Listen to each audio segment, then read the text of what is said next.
Povo lindo! Hoje eu vim aqui com mais um IGTV para vocês para falar sobre a origem do cinema. Primeiramente, é importante ressaltar para vocês que para chegar ao modelo de cinema que conhecemos hoje, com uma tela grande, com filmes de alta duração, de 1 hora, 2 horas até 3 horas, isso passou por uma série de processos ao longo da história, onde vários inventos, vários instrumentos e técnicas foram desenvolvidos ao longo de um período que nós vamos chamar de pré-cinema. Esse período ele começou por volta de 5000 a.C., na China, através do teatro de sombras. Esse invento consistia na projeção de sombras em paredes ou telas de linho. A história era contada por um narrador e geralmente envolvia guerreiros, princesas e dragões. Logo após tivemos a câmara escura, que foi desenvolvida primeiramente por Leonardo da Vinci no século XV e depois por Jean Baptiste de la Porta no século XVI. Esse aparato consistia em uma caixa fechada com um pequeno orifício coberto por uma lente que permitia a entrada de luz. Assim, a imagem dos objetos exteriores é projetada no interior da caixa de forma invertida. Trata-se da primeira grande descoberta da fotografia, uma vez que o princípio da propagação retilínea da luz permite que os raios luminosos que atingem o objeto e passam pelo orifício da câmera sejam projetados em um anteparo fotossensível na parede da caixa paralela ao orifício, fixando a sua imagem. No século seguinte, o alemão Atanásio se baseia na câmara escura para criar a lanterna mágica.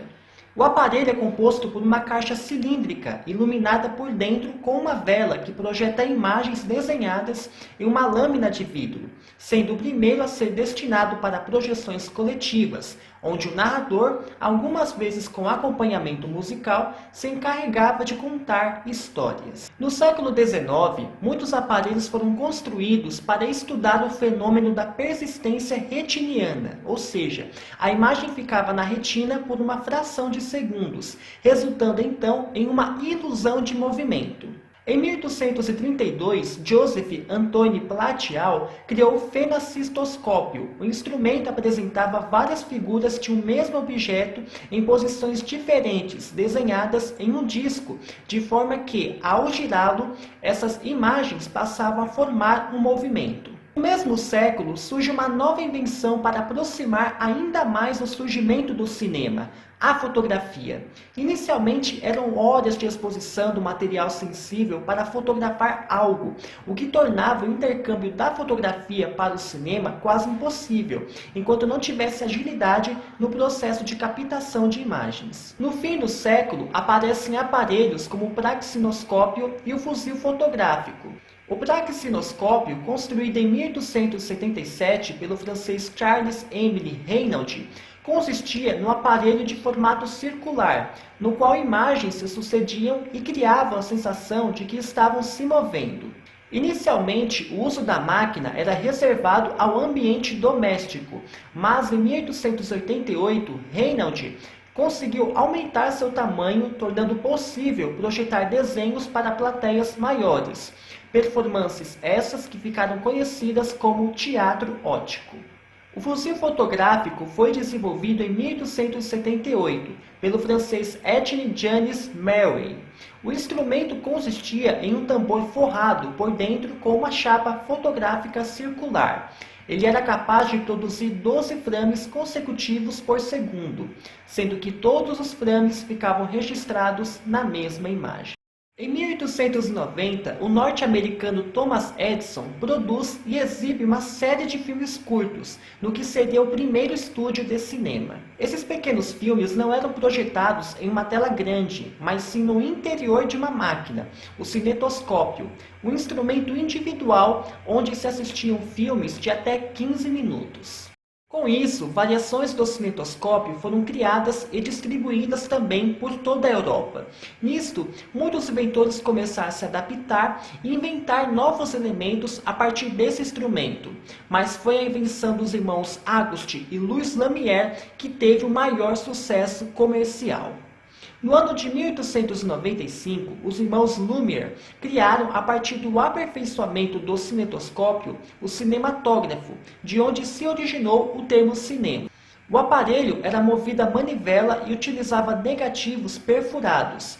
Como era leve, o instrumento facilitava filmagens externas e, ao longo dos anos, os irmãos usaram a câmera para fazer mais de 1000 curtas-metragens, a maioria dos quais retratava cenas da vida cotidiana.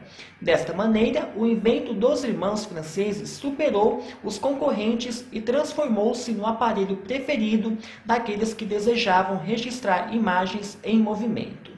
Até agora, nós vimos que o cinema era utilizado para fins documentais ou para expressar algo que estava ali diante da lente. Mas agora dois pioneiros vão entrar nas câmeras e vão querer criar histórias e narrativas para o cinema. O nome deles são Alice Guy e George Méliès. A francesa Alice Guy foi a primeira cineasta mulher e a primeira pessoa a explorar a via narrativa do cinema. Autora de quase 1000 obras, fez seu primeiro filme baseado num conto popular que foi chamado A Fada dos Repolhos, que foi publicado em 1896. Alice Guy trabalhava como secretária na fábrica e produtora de cinema Gaumont, quando os irmãos Lumière foram fazer uma demonstração do seu recente invento. Encantada com o aparelho, Alice Guy começou a experimentar o aparelho, filmar com dupla exposição, atrasar ou apressar a velocidade da câmera a fim de conseguir efeitos interessantes para narrar suas histórias. Nos Estados Unidos, 3 anos depois, Alice Guy criou sua própria produtora e construiu estúdios para filmar suas obras. Após se divorciar em 1920, volta para a França, mas não consegue retomar sua carreira de diretora. Completamente apagada da história do cinema, Alice Guy faleceu em 1968. Já o mágico e ator francês George Méliès também trabalhou no desenvolvimento da linguagem cinematográfica, introduzindo cortes, sobreexposição e zoom. Nascido em Paris em 1861, Méliès comandava seu próprio teatro na capital francesa e foi convidado pelos irmãos Lumière para assistir à exibição do cinematógrafo em 1895. Méliès queria usar o aparelho nos seus espetáculos, mas os irmãos não venderam. De qualquer maneira, ele comprou uma máquina semelhante e começou a escrever roteiros e atuar.